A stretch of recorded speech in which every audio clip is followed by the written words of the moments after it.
En temps antics vivia un rei que tenia unes filles molt formoses, sobretot la menor.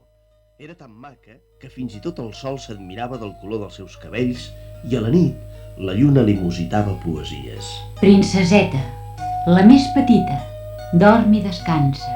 A la vora del castell del rei s'extenia un bosc frondós i ombrívol. Enmig del bosc, sota un tiler, rajava una font. Els dies clars, la princesa anava al bosc i s'asseia a prop de la font.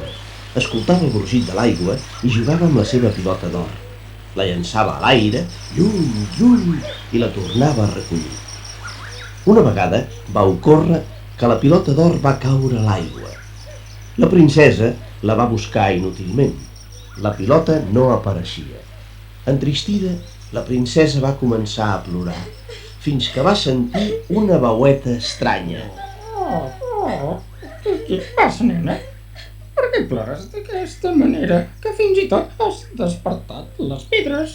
La princeseta va mirar cap als costats, però només va descobrir una granota que treia el cap de l'aigua. Ets tu qui em parla? Doncs bé, ploro perquè no trobo la meva pilota d'or que ha caigut a l'aigua. Tranquil·litza't i no ploris més. Ara mateix recupero la teva pilota. Però què em donaràs a canvi? Et donaré el que vulguis. Els meus vestits, les meves joies, fins i tot la corona d'or que duc al cap. No m'importa cap de les teves riqueses. Només voldria la teva amistat. Que em deixis jugar amb tu, asseure'm al teu costat a taula i menjar del teu plat d'or, beure de la teva copa i dormir al teu llit cobert de seda.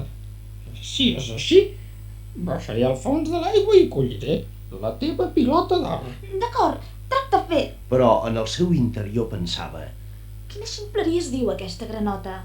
Pretendre fer-se amiga d'una princesa.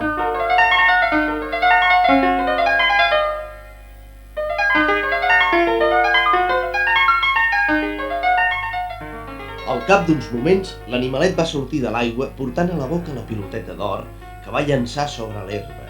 La princesa la va recollir molt joiosa i va començar a córrer cap al castell. Espera! Porta'm amb tu! No puc anar tan ràpid! Però la princesa ja no feia cas a la granota.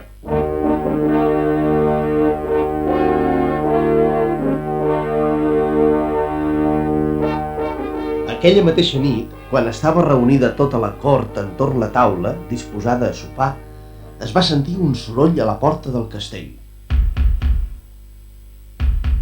La princeseta! La més petita! Obre'm!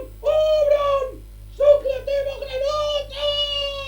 Els soldats van obrir la porta i es van trobar amb una petita granota de color verd.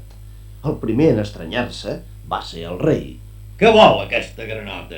La princeseta estava avergonyida i va explicar a tots els presents la seva promesa.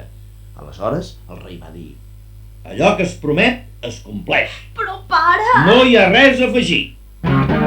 La petita granota, que estava afamada després d'un viatge tan llarg, va demanar: Princeseta, puja'm a la teva cadira i apropa'm el teu plat d'or perquè mengem juntes.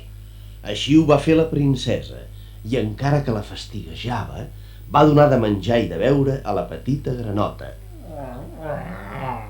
Que bé que he sopat. Però estic cansada. Acompanya'm fins al teu llit de seda per dormir juntes. Allò ja era massa per la princeseta. Li feia esgarrifants a tocar aquell animal verd i llefiscós. I ara havien de dormir al mateix llit.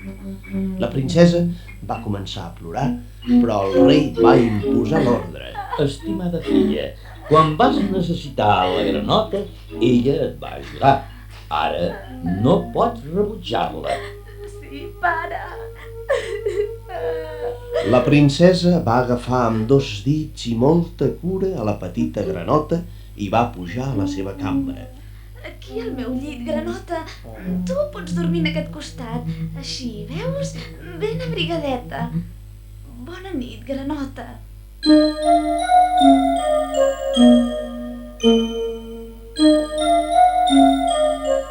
Però abans que la princesa tanqués els ulls, es va sentir una música d'estrelles i la granota es va transformar en un jove i formós príncep. Qui sou? Sóc el príncep del regne veí i vaig ser embruixat per un follet. Gràcies a la teva bondat s'ha trencat l'encanteri i per això et demano ser el teu amic més fidel.